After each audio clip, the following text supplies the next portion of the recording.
চলে উন্নতশীল সঙ্গে আছেন বীর সেনানী বঙ্গবীর বিপ্লবী বাংলার বিপ্লবী সংগঠন কৃষক শ্রমিক জনতা লীগ কাকরাদা ইউনিয়ন শাখা কর্তৃক আয়োজিত আজকের এই ঐতিহাসিক ইন্দ্রাজানি বাজারে পথসভায় উপস্থিত রয়েছেন মহান মুক্তিযুদ্ধের জীবন্ত কিংবদন্তি ৭৫ জাতির জনক বঙ্গবন্ধু হত্যার একমাত্র প্রতিবাদী কণ্ঠস্বর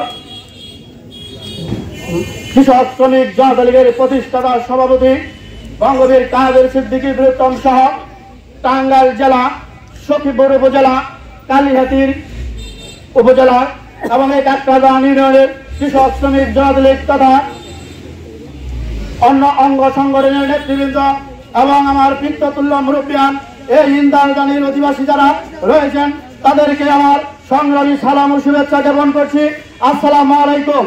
সংগ্রামী বন্ধুরা, আমার নির্বাচনের সময় আমরা দেখেছি এই ইন্দ্রাজানিতে বসন্তের কোকিলের মতো মিথ্যা কথা বলে বলে আমাদের কাছে বিভিন্ন সময় ভোট নিয়ে গেছে।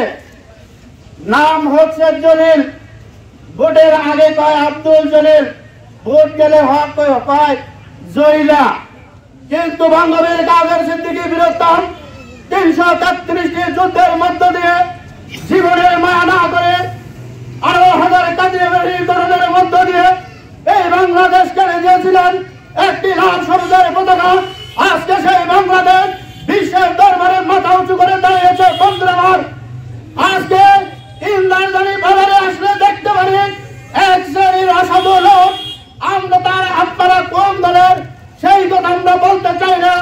আমরা শুনি অনৈতিক কাজের কথা। বঙ্গবীর কাদের সিদ্দিকী বীরত্তম ইন্দ্রাজানি মানুষ তারা সখীপুর বাসালের মানুষ আগামী ৭ তারিখে বিপুল পরিমাণের ভোটদানের মধ্য দিয়ে জয়যুক্ত করবেন ইনশাআল্লাহ। এই ইন্দ্রাজানি মানুষ, এই কাকরাদানের মানুষ আজকে শিক্ষিত সমাজ মাদক মুক্ত করতে, যুব সমাজকে ধ্বংসের হাত থেকে রক্ষা করতে বঙ্গবীর কাদের সিদ্দিকীর বিকল্প নেই। তাই বিনয়ের সাথে অনুরোধ করছি ইন্দ্রাজানিবাসী আপনারা যারা রয়েছেন বঙ্গবীর কাদের সিদ্দিকীকে আগামী ৭ জানুয়ারিতে একটি করে ভোটদানের মধ্য দিয়ে বিপুল ভোটে জয়যুক্ত করবেন। এই আশাবাদ ব্যক্ত করে আমি আমার সংক্ষিপ্ত বক্তব্য রেখে নিতে যাচ্ছি। জয় বাংলা, জয় বঙ্গবীর কাদের সিদ্দিকী বীরত্তম, জয় ঘটনা সকলের। এখন বক্তব্য উপস্থাপন করার জন্য বিনয়ের সাথে আহ্বান করছি সখীপুর উপজেলা কৃষক শ্রমিক জনতা লীগের সংগ্রামী সাধারণ সম্পাদক জনাব সানা হোসেন সজীব।